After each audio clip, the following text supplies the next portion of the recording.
جن کے پاس نہ اسلحے کے انبار ہیں، نہ ان کے پاس گھڑ سواروں کے دستے ہیں، اور نہ ہی اتنا ان کے پاس اسلحہ ہے، لیکن یہ لوگ واپس ہرگز نہیں جائیں گے، اور انہوں نے جان کی بازی لگانے کی ٹھان لی ہے، جیسے انہوں نے قسم اٹھا لی ہے کہ ہم اپنی جانیں یہاں قربان کریں گے، مریں گے یا مار دیں گے۔ تو ان کے پاس تلواروں کے سوا کوئی پناہ گاہ نہیں، وہ تو یہاں ایسے آئے ہیں جیسے وہ مرنے کے لیے آئے ہیں۔ تو تم آپس میں پھر مشورہ کر لو، دیکھ لو کہ ان کے ساتھ جنگ کرنی ہے یا نہیں کرنی۔ جب حکیم بن حزام ان نے یہ باتیں سنی تو بہت سے لوگوں سے ملاقات کی، پھر وہ عتبہ کے پاس آئے اور اس سے کہا، اے عتبہ، کیا تم ایسا کارنامہ سر انجام دینا چاہتے ہو کہ لوگ تمہیں دیر تک یاد رکھیں، یعنی تمہارا نام دیر تک لوگوں کی زبانوں پر رہے؟ کہ اس نے پوچھا، کون سا کارنامہ؟ تو حکیم بن حزام نے کہا کہ لوگوں کو میدان جنگ سے واپس لے جاؤ۔ اگر تم نے یہ کام کر دیا، اس میں کامیاب ہو گئے، تو مدتوں تک، سالوں تک لوگ تیرے اس کارنامے کو جو ہے وہ یاد رکھیں گے، تمہارا نام ہوگا، تمہارا ایک بہت عظیم کارنامہ ہوگا اگر تم ان لوگوں کو مسلمانوں کے ساتھ جنگ کرنے سے روک لیتے ہو۔ تو عتبہ نے کہا، بات کیا؟ اس نے ساری بات جو ہے وہ عتبہ کو بتائی۔ تو عتبہ نے حکیم بن حزام سے کہا کہ تم ابو جہل کے پاس جاؤ۔ جب حکیم بن حزام ابو جہل کے پاس گئے تو عتبہ نے اپنے لشکر کو اکٹھا کیا، اور اس لشکر میں اس نے لوگوں سے کہا، اے گروہ قریش، تمہیں حضرت محمد صلی اللہ علیہ وسلم اور ان کے صحاب سے لڑنے کی ضرورت نہیں ہے، اور نہ ہی اس سے کوئی فائدہ ہوگا۔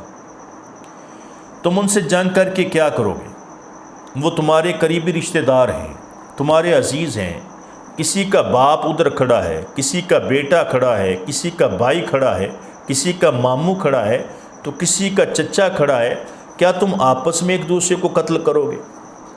ایک دوسرے کا خون بہاؤ گے؟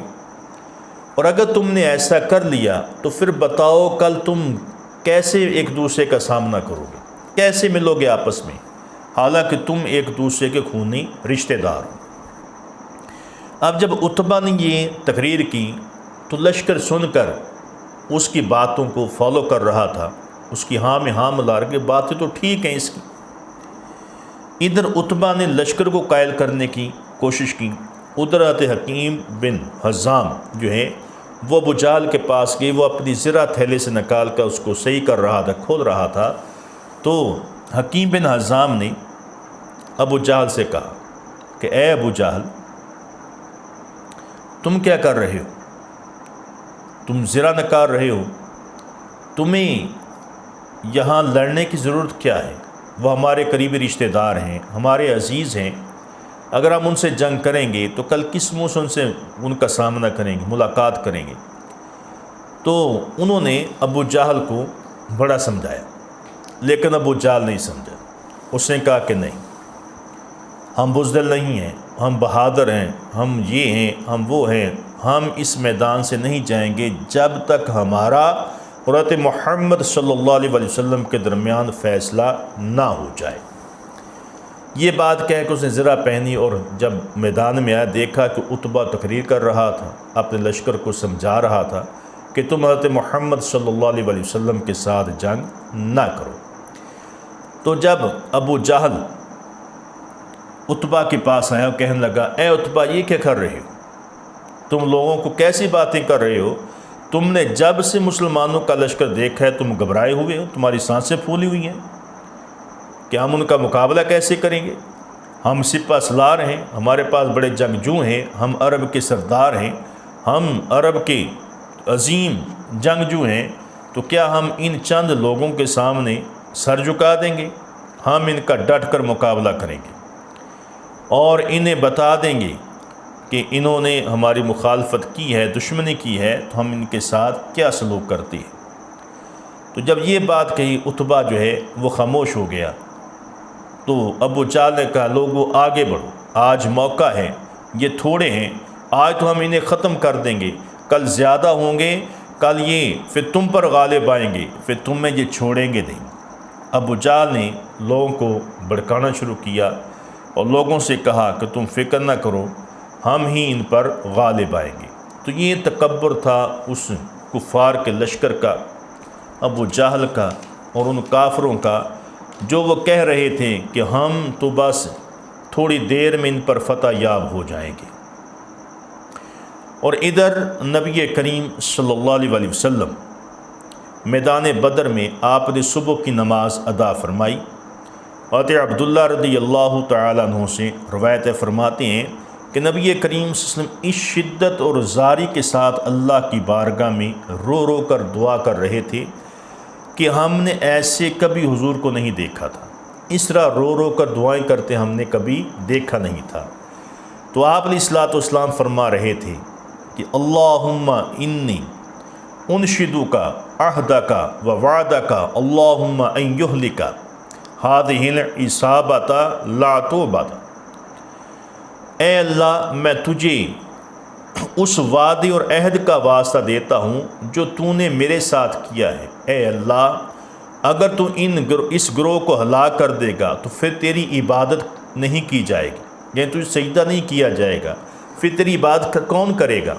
یا اللہ آج ہماری مدد فرما اور ہمیں اس لشکر پر غالب فتح عطا فرما۔ آقا علیہ الصلوۃ والسلام اس شدت کے ساتھ رو رو کر دعا کر رہے تھے کہ حضرت سیدنا صدیق اکبر رضی اللہ تعالیٰ عنہ، آپ نے جب حضور کی گریہ زاری دیکھی تو آپ سے رہا نہ گیا، آپ کے قریب آئے اور حضور کے کندھے مبارک پر اپنا ہاتھ مبارک رکھا، عرض کی یا رسول اللہ صلی اللہ علیہ وسلم، آپ کا پروردگار آپ کی دعا کو ضرور قبول فرمائے گا، آپ کا پروردگار آپ کی مدد ضرور کرے گا، آپ اللہ تعالیٰ بہت جلد اپنا وعدہ پورا کرے گا، آپ اس طرح اب دعا نہ کریں۔ کہ آقا علیہ الصلوۃ والسلام نے اپنا سر مبارک جو ہے وہ اپنا جب اٹھایا، سجدے سے اٹھایا، تو ساتھ ہی اللہ رب العزت نے حضرت جبریل اسلام سے فرمایا کہ جبریل جاؤ اور میرے محبوب علیہ الصلوۃ والسلام کی بارگاہ میں عرض کرو کہ یا رسول اللہ صلی اللہ علیہ وسلم، اے پیارے محبوب، ہم اپنا وعدہ ضرور پورا فرمائیں گے،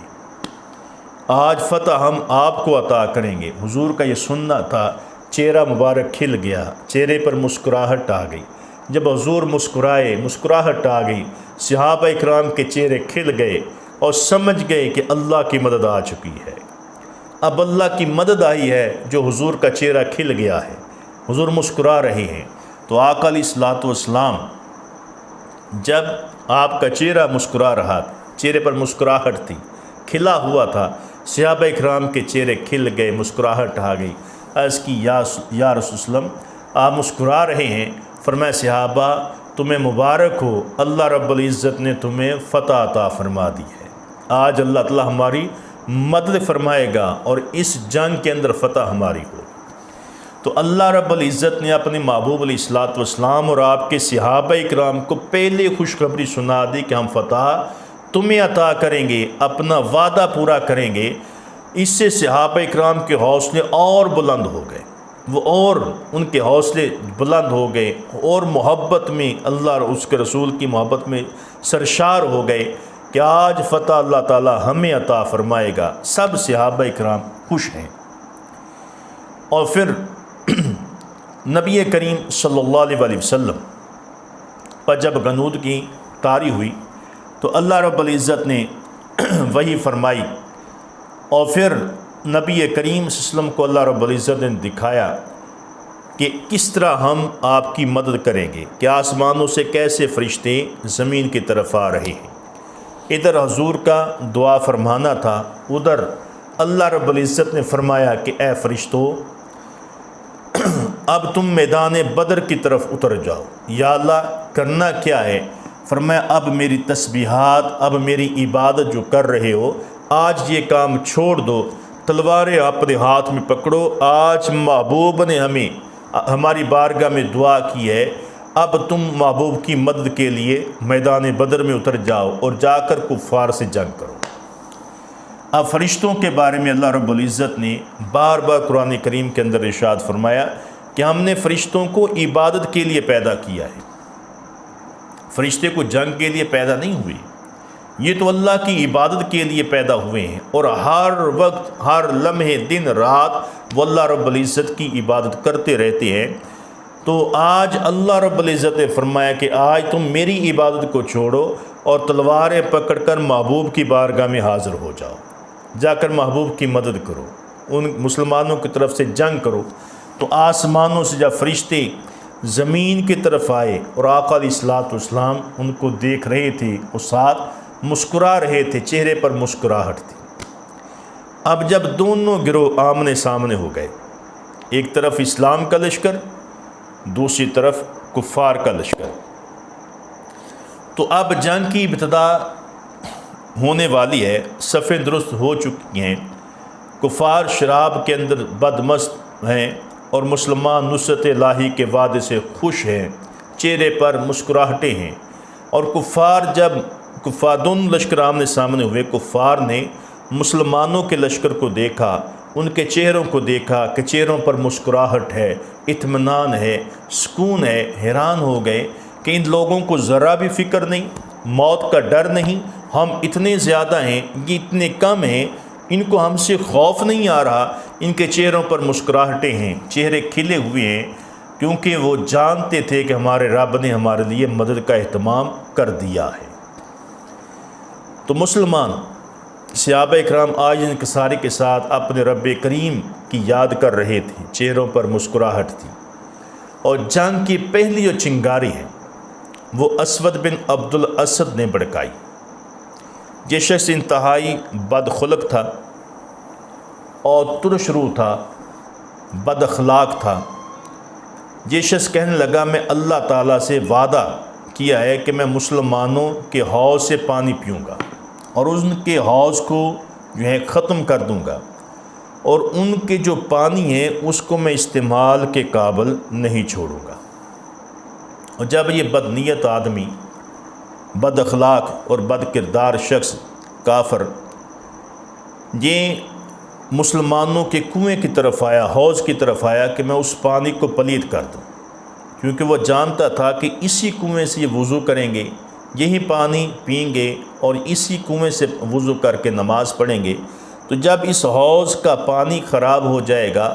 تو نہ یہ وضو کر سکیں گے نہ پینے کے قابل رہے گا۔ جب وہ حوض کی طرف بڑھا تو حضرت سیدنا امیر حمزہ آقا علیہ الصلوۃ والسلام کے چچا جان آپ آگے بڑھے اور آپ نے اس مردود کی پنڈلی پر ایک ایسا وار کیا کہ اس کی پنڈلی کو کاٹ کر رکھ دیا۔ اب پنڈلی جب اس کی جدا ہو گئی جسم سے اور وہ گر گیا، وہ پیٹ کے بل جو ہے آگے بڑھنے لگا کہ میں ان کے کنویں کے اندر چھلانگ لگا دوں، جب چھلانگ لگا دوں گا پانی خراب ہو جائے گا، اس میں میرا خون جو ہے وہ مل جائے گا، تو پانی ان کے استعمال کے قابل نہیں رہے گا۔ تو جب اس نے آگے پیٹ کے بل آگے رینگنا شروع کیا، آگے کنویں کے طرف بڑھنا شروع کیا، جب کنویں کے قریب گیا تو سیدنا امیر حمزہ رضی اللہ تعالیٰ عنہ آپ نے دوسرا ایسا وار کیا کہ اس کو واصل جہنم کر دیا۔ تو یہ کفار کی طرف سے پہلا جہنمی تھا جس کو سیدنا امیر حمزہ رضی اللہ تعالیٰ عنہ نے واصل جہنم کر دیا۔ تو اب جب اس کی موت اور دردناک موت کو کفار نے دیکھا، لشکر نے دیکھا، جب اسود کو ربیعہ بن عتبہ نے اپنی آنکھوں سے دو ٹکڑے ہوتے ہوئے دیکھا تو یہ دیوانہ ہو گیا، اور اس نے اپنے بھائی شیبہ کو دائیں اور بیٹے کو بائیں طرف لیا اور پکارنے لگا کہ حل من مبارزن، کون ہے جو ہمارا مقابلہ کرے؟ تو ان تینوں کے مقابلے کے لیے حضرت عوف، حضرت افرا، حضرت عبداللہ بن رواحہ رضی اللہ تعالیٰ، یہ قبیلہ انصار سے تعلق رکھتے تھے، یہ آگے بڑھے۔ جب یہ تینوں انصاری صحابی آگے بڑھے، میدان میں آئے، تو عتبہ نے پوچھا تم کون ہو؟ تو جواب دیا ہمارا قبیلہ انصار سے تعلق ہے، ہم انصاری ہیں۔ عتبہ بولا کہ ہمیں تمہاری ضرورت نہیں ہے، تم ہمارے مقابلے کے ہمارے برابر کے لوگوں کو بھیجو، جو ہمارے قبیلے سے ہمارے رشتہ دار ہیں، تعلق رکھتے ہیں، ہمارے چچا زادوں کو بھیجو، ہمارا مقابلہ ان سے ہے، تم سے نہیں۔ تو جب اتنی بات کہی تو اب چیخوں کر کہنے لگا کہ محمد صلی اللہ علیہ وسلم ہمارے مقابلے میں، ہمارے مد مقابل ہمارے برابر کے لوگ بھیجو۔ تو نبی کریم صلی اللہ علیہ وسلم نے اس کے چیلنج کو قبول فرمایا اور آپ نے اشارہ فرمایا کہ اے ابو عبیدہ تم آگے بڑھو، اے چچا جان، اے حمزہ آپ آگے بڑھیں، اے علی تم آگے بڑھو۔ اب یہ تینوں جب کفار کے مد مقابل ہوئے، اب چونکہ ان کے خاندان کے تھے، قریش سے تھے، ان کے برابر کے تھے، تو اب تینوں میں مقابلہ شروع ہوا۔ اب حضرت عبیدہ رضی اللہ عنہ عتبہ کو للکارا، حضرت حمزہ رضی اللہ تعالیٰ نے شیبہ کو للکارا، حضرت علی المرتضیٰ شیر خدا نے ولید بن عتبہ کے بیٹے کو للکارا۔ جب حضرت امیر حمزہ رضی اللہ تعالیٰ عنہ کے سامنے شیبہ آیا تو ابھی سنبھلنے بھی نہ پایا تھا، آپ نے ایک ہی وار میں اس کو واصل جہنم کر دیا۔ اور حضرت علی المرتضیٰ کرم اللہ وجہ الکریم نے جب ولید کو موقع دیے بغیر ایک ہی وار میں اس کو بھی واصل جہنم کر دیا۔ البتہ حضرت عبیدہ رضی اللہ تعالیٰ عنہ جو ہے ان کا مقابلہ اپنے مد مقابل سے سخت ہوا۔ تو جب انہوں نے ان کا مقابلہ کیا تو حضرت عبیدہ رضی اللہ تعالیٰ عنہ نے اپنے وار سے عتبہ کو شدید زخمی کر دیا، جبکہ عتبہ نے وار کر کے حضرت عبیدہ رضی اللہ عنہ کی ٹانگ پر کو زخمی کیا، آپ کی ٹانگ پر وار لگا جس سے ٹانگ شدید زخمی ہو گئی، اور ایک روایت میں ہے کہ ٹانگ جو ہے انہوں نے کاٹ دی۔ جب حضرت عتبہ کی ٹانگ کٹ گئی تو حضرت امیر حمزہ حضرت علی رضی اللہ عنہ آگے بڑھے، ایک ہی وار میں اس کو بھی واصل جہنم کر دیا۔ اور جب کفار نے اپنے تینوں سورماؤں کو، تین سپہ سالاروں کو، تین بہادروں کو اتنی دردناک موت میں مرتے ہوئے دیکھا اور عتبہ لعین کی لاش کو پارا پارا ہوتے دیکھا، اور حضرت عبیدہ رضی اللہ تعالیٰ عنہ آپ جب شدید زخمی ہو گئے تو حضرت امیر حمزہ حضرت علی المرتضیٰ آپ کو سہارا دے کر واپس پیچھے لے آئے۔ تو اب کیا تھا، کفار نے جب یہ منظر دیکھا تو سناٹا چھا گیا، خاموشی چھا گئی۔ اب کسی کے اندر اتنی ہمت نہیں ہو رہی وہ آگے بڑھ کر مقابلہ کریں۔ پہلے جو للکار رہے تھے، پہلے جو شور شرابہ کر رہے تھے، اب وہ خاموش، ایسی خاموشی شائی ہے کہ ان کی آواز تک نہیں نکل رہی۔ اور پھر جب حضرت عبیدہ رضی اللہ تعالیٰ عنہ آپ نبی کریم صلی اللہ علیہ وسلم کی بارگاہ میں حاضر ہوئے تو آپ کے قدموں میں گر گئے اور آپ کے قدموں کو چومنا شروع کر دیا اور کچھ اشعار پڑھنے شروع کر دیے۔ حضور نبی کریم صلی اللہ علیہ وسلم آپ نے فرمایا کہ میں گواہی دیتا ہوں کہ تو شہید ہے۔ تو حضرت عبیدہ رضی اللہ تعالیٰ عنہ اس غزوہ کے اندر پہلے شہید تھے۔ اور پھر قریش کے سرداروں کو جب اسلام کے بہادر نے موت کے گھاٹ اتار دیا تو اب کفار کے حوصلے پست ہو چکے تھے، بزدلی سے دل کانپ رہے تھے۔ ابو جہل نے ان کو حوصلہ دیا اور بڑھانے کے لیے اس نے نعرہ لگایا، لنا العزا ولا عزا بکم، ہمارے پاس عزا بت ہے، تمہارے پاس عزا نہیں ہے۔ تو حضور نبی کریم صلی اللہ علیہ وسلم نے اپنے مجاہدین سے کو حکم دیا کہ تم نعرہ لگاؤ، اللہ مولانا ولا مولاکم، کہ اللہ تعالی ہمارا مددگار ہے، تمہارا مددگار کوئی نہیں ہے۔ تو اسلام کی پہلے شہید حضرت سیدنا عمر فاروق رضی اللہ تعالیٰ عنہ کے غلام حضرت مہجہ نامی ہیں، جو لڑائی کے دوران کسی ظالم کے تیر لگنے سے شہید ہو گئے۔ پھر حضرت حارثہ رضی اللہ تعالیٰ عنہ غزوہ بدر میں شہید ہوئے۔ کسی نامعلوم نے تیر مارا اور وہ تیر آ کر آپ کے لگا، جس کی وجہ سے آپ شہید ہو گئے جب کہ آپ پانی پی رہے تھے۔ اور بخاری شریف کے اندر بھی یہ حدیث مبارکہ موجود ہے کہ حضرت حارثہ رضی اللہ عنہ کے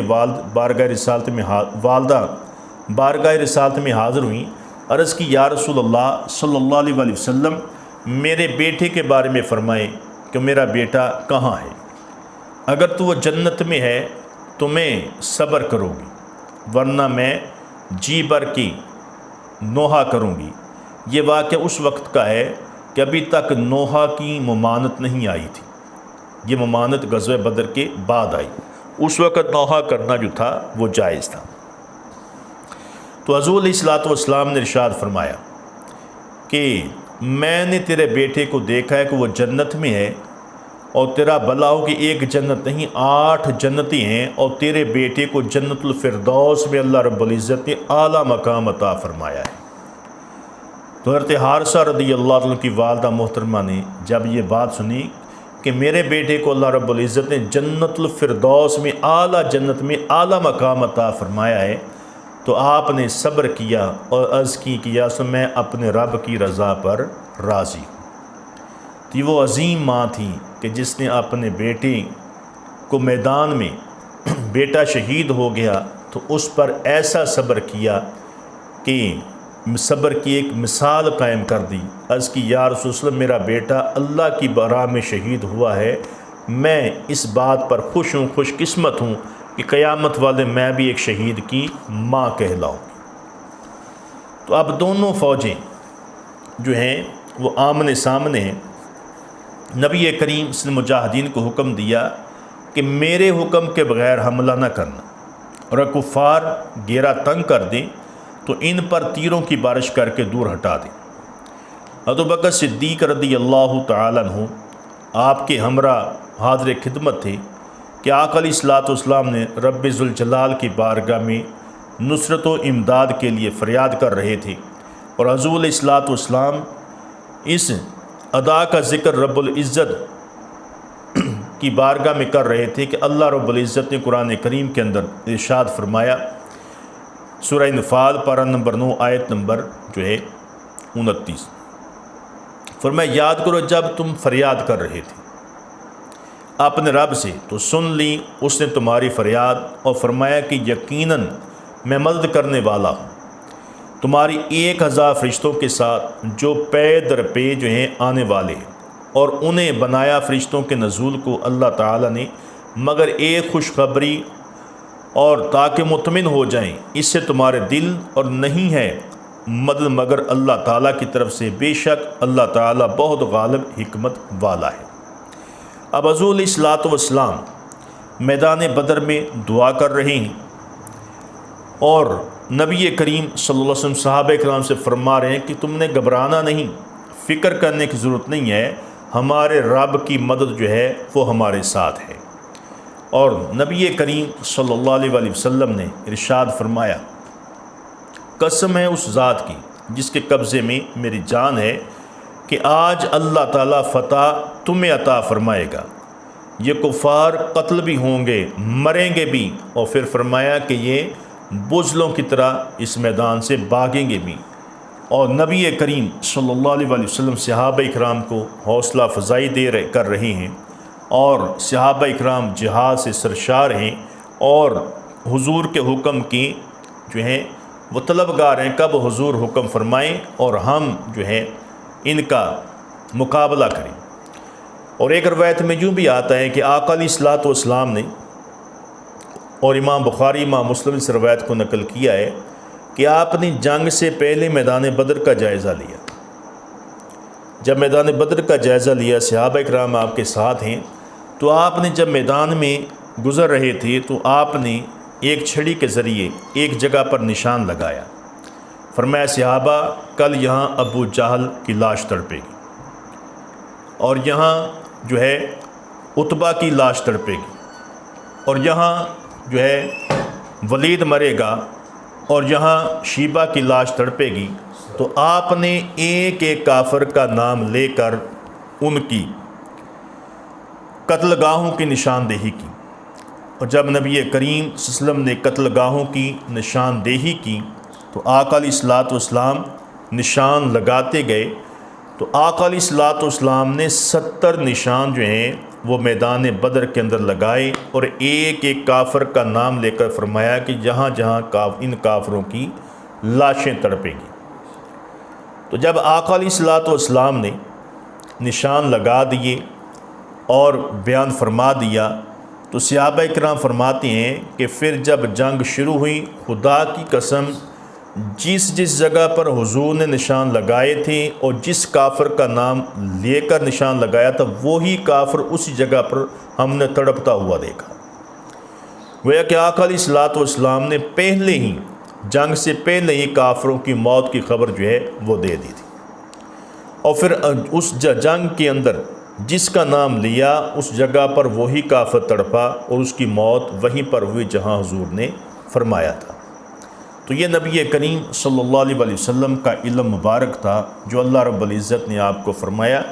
تاکہ آپ کے صحابہ کو حوصلہ ہو جائے، صحابہ کرام پریشان نہ ہوں اور گھبرائیں نہیں۔ اور اسی طرح نبی کریم صلی اللہ علیہ وسلم کے ساتھ حضرت سیدنا صدیق اکبر رضی اللہ تعالیٰ عنہ، وہ آپ کے باڈی گارڈ ہیں، آپ کا پہرہ دے رہے ہیں، آپ کے ساتھ آپ کی حفاظت کر رہے ہیں۔ تو نبی کریم صلی اللہ علیہ وسلم نے جب اجتماعی حملے کا حکم دیا تو مارکا کا بازار گرم ہو گیا، مسلمان اور کفار آپس میں دونوں لشکر ٹکرائے، اور مسلمان اس جذبے کے ساتھ لڑ رہے تھے کہ مشرکین کی لاشیں تڑپ رہی تھیں، ان کے خون بہہ رہے تھے۔ حضرت سیدنا صدیق اکبر رضی اللہ عنہ فرماتے ہیں کہ اس غزوہ کے اندر آقا علیہ السلام خود تلوار چلا رہے تھے، کافروں کے ساتھ لڑ رہے تھے، اور ابوبکر صدیق آپ کے ساتھ ساتھ تھے اور وہ بھی کافروں کے ساتھ لڑ رہے تھے اور ان پر حملہ کر رہے، جو بھی حضور کی طرف آتا حضرت سیدنا صدیق اکبر رضی اللہ عنہ کے ساتھ مقابلہ کرتے اور اس کو واصل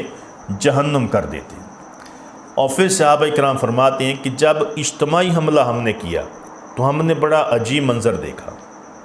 وہ عجیب منظر کیا تھا کہ فرماتے ایک تو ایک عجیب قسم کی آواز آ رہی تھی، ہیزوم آگے بڑھو، ہیزوم آگے بڑھو۔ اور پھر جب ہم تلوار چلا رہے تھے اپنے مد مقابل پر، ابھی تلوار ہماری پیچھے ہوتی تھی، اس کے گردن کے قریب نہیں جاتی تھی کہ اس کا سر تن سے جدا ہو جاتا تھا، وہ وہیں گر جاتا۔ تو صحابہ اکرام اس بات پر بڑے حیران ہوئے۔ جب چند ایسے واقعات ہوئے تو ایک صحابی حضور کی بارگاہ میں حاضر کی، یا رسول وسلم، ہم ایک عجیب منظر دیکھ رہے ہیں کہ ابھی ہم تلوار اس کے گردن کے قریب لے کر نہیں جاتے کہ گردن پہلے کٹ کے گر جاتی ہے۔ تو نبی کریم صلی اللہ علیہ وسلم مسکرائے فرمایا کہ صرف تم اس میدان میں جہاد نہیں کر رہے، تمہارے ساتھ اللہ کے فرشتے بھی جہاد کر رہے، فرشتے تم سے پہلے وار کر کافروں کے سر تن سے جدا کر رہے۔ اور ہیزوم جو ہے فرمایا کہ یہ جبریل کے گھوڑے کا نام ہے، حضرت جبریل اسلام خود اس جنگ میں شریک ہوئے ہیں، وہ کافروں کے ساتھ جہاد کر رہے ہیں، وہ اپنے گھوڑے کو حکم دے رہے ہیں کہ اے ہیزوم آگے بڑھو آگے بڑھو، وہ کافروں کے لشکر کے اندر گھسے ہوئے ہیں۔ تو حضرت سیدنا جبریل اسلام اور اللہ رب العزت کے فرشتے اس میدان میں آ کر انہوں نے کافروں کے ساتھ جنگ کی، مسلمانوں کا ساتھ دیا۔ اللہ رب العزت نے اپنا وعدہ پورا کیا کہ اے محبوب اب آپ فکر نہ کریں، ہم نے آپ کو جو وعدہ کیا تھا اس کو پورا کر دیا ہے۔ اسی طرح لشکر جب ہے آگے بڑھنے لگا تو کافروں کے پاؤں اکھڑ گئے۔ جب انہوں نے اپنے بڑے بڑے سرداروں کی موتیں دیکھی تو وہ گھبرا گئے، اور گھبرا کر انہوں نے بھاگنا شروع کر دیا، اور صحابہ اکرام نے ان کے پیچھے سے ان کو حملہ کر رہے ہیں، جو قابو آتا ہے تو اس کو پکڑ لیتے ہیں۔ کوئی قیدی جو ہیں وہ قیدی بنایا جا رہا ہے، جو مقابلے میں آتے ہیں ان کو وہ قتل کرتے جا رہے ہیں۔ تو جنگ بدر کا یہ عظیم مارکہ جو تھا، اسلام کی پہلی عظیم جنگ جو تھی،